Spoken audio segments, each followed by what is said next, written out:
Hello, everybody. Shaquita Graham here of AtechoWeb.com. I'm here with my wonderful friend, Nomalanga Mhlauli-Moses of SuccessfulBlackWoman.com.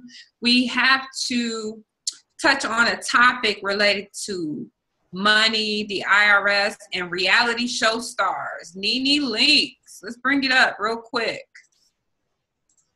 So today it says that Nene Leakes, it was reported that she owes more than $800,000 to the IRS. And many people are chiming in on this online.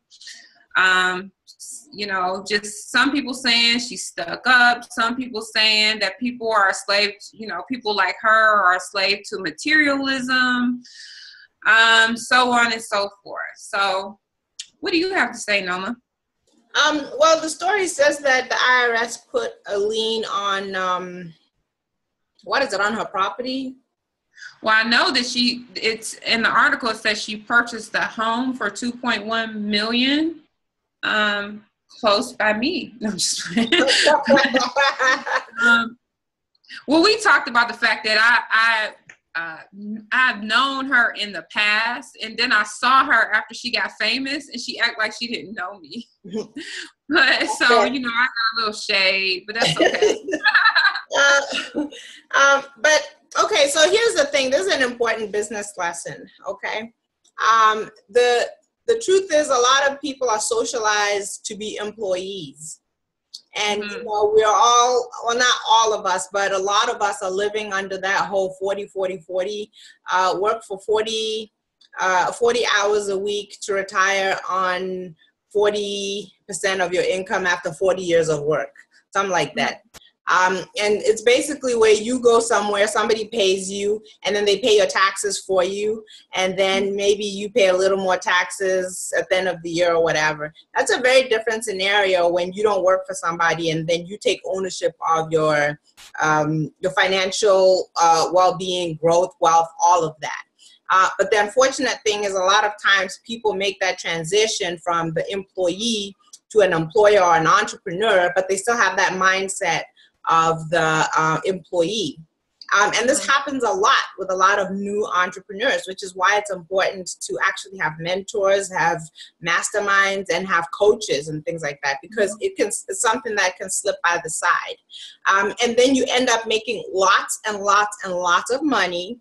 But because you're acting like an employee, you're assuming that your employer, who doesn't exist, is taking care of the taxes, and they're not. And if you do this for several years, you can end up in the situation that Nene Leakes is in. And because she's made a lot of money. That is undisputable. She was the highest paid person on the Real Housewives of Atlanta. She had a couple of shows that were on prime time. I don't know if it was ABC, NBC, or CBS, one of those. But she was making some major money. And she also had her own clothing line. So, for a second, I thought, is she one of those people who pretends to make a lot of money but isn't really? But the truth is, I believe she was making a lot of money. The truth is, did she have the knowledge, the information, and the mindset of an entrepreneur, a true entrepreneur, where you plan ahead and you make sure that you put your money in order as you're making it? And also, even if you have the knowledge, there's the second thing about discipline. Are you disciplined enough when you make $1 million to put away at least 25% of it for taxes, or do you squander all of it? Okay. Yeah, I don't want to hate on Nene Leakes. I hope that she can get out of this scenario and she can continue, making good money to where she could, pay the back taxes. So, maybe she has something in place to take care of it. But I think that the takeaway here is that, when you go out here and you make money in these mainstream industries, you have to be very careful because the lifestyle can consume you. And sometimes you are playing a role and you're busy being this on-camera persona. And at the same time, in the background, you're kind of not taking care of everything. So, you kind of have to start to be, focus on being a little low key. I mean, Nene's married. She has kids. She's running several businesses. I'm sure it's difficult to juggle. And then if you add all of the work and the demands of being a celebrity and being out there in the spotlight, it's really hard to keep a balance. So I think the takeaway is to try to be balanced out here and not get sucked up in the hype of materialism, like people mentioned in some of the comments online. And to, as a business person, you have to be very, you have to have a lot of good judgment. You have to be very sharp and sober and really discipline. Yes, all of that's discipline.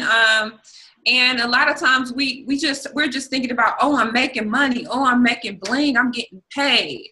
And you have to be sophisticated in business. It's a dog eat dog world out here. You're in the jungle. You're no longer in the zoo where the zookeeper comes and feeds you, and you're out here in the jungle. It's all kinds of predators. It's all kinds of obstacles out here. So, I would say before you get in business or while you're in business, be cautious. Just be very cautious. Yeah, I'm glad you talked about and gave that analogy about a zoo, because a lot of times some of these people who think they're celebrities or think they've made it actually hire accountants or somebody else to manage their money. And that person is actually the one who's mismanaged their money. And by the time they realize that their money has been mismanaged, they're in the doghouse like she is. I used to work for a management company, and one of the things that they used to say that I absolutely hated was they used to say, trust but verify. What they used to say, what they meant was, as a manager, you should trust your employees, but you should always go behind them and check that they did what they said they were going to do or what you told them to do. And I always used to say, that's such a contradiction. If you trust somebody, why would you check? Knowing what I know now, that is very, very powerful. You can trust somebody to manage your money, but you need to verify and you need to check that everything is in order. Otherwise, you might head into trouble. Yeah. One way my husband always says it is inspect what you expect.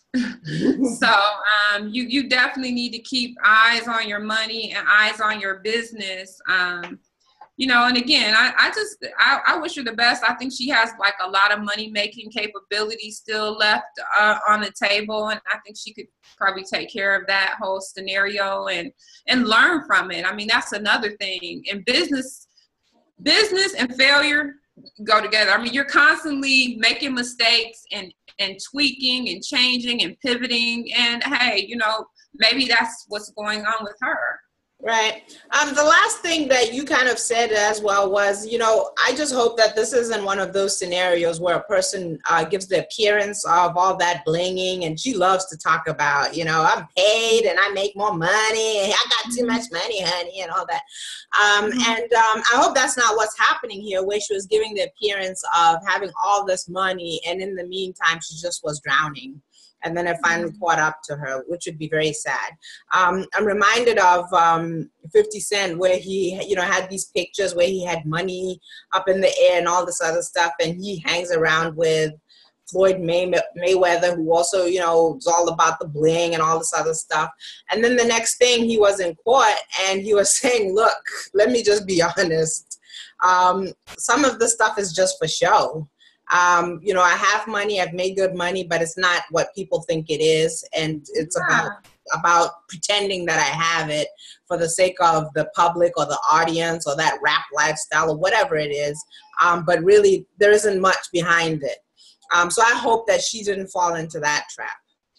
And I would say, too, when you become an entrepreneur and you go into a business, understand the market, right? Because that media industry, that music industry, there's only certain people who are making the money in that, and I've had several different types of businesses, and a lot of them I dropped certain types of business because I didn't like the business model, and I didn't like the capital potential in it. The market was not big enough or something like that for me to make real money. So again, sometimes you look at something from the outside and you think, oh yeah, if I just make this one rap record, I'm going to be rich forever, or 2 or 3. And we see that a lot of people are not, or even with the television shows, a lot of these reality shows, even primetime shows, you may not be you know, these people may not be getting paid what you think they're getting paid. And they have a tremendous failure rate as far as the show can get dropped at any point and different things like that. Not to say that that is her scenario, but to say that what can we learn from this? Look at the market that you are getting involved with and look at the real money-making potential of it. That's why I love technology, and that's why I teach your billion-dollar tech career at techoweb.com, because, you know, my goal is to create my long-term sustenance in technology. So that's just me. Right. We'll close out there. You know, all the best to you, Nene Leakes. I hope everything works out. And thank you, Shaquita, for a great conversation.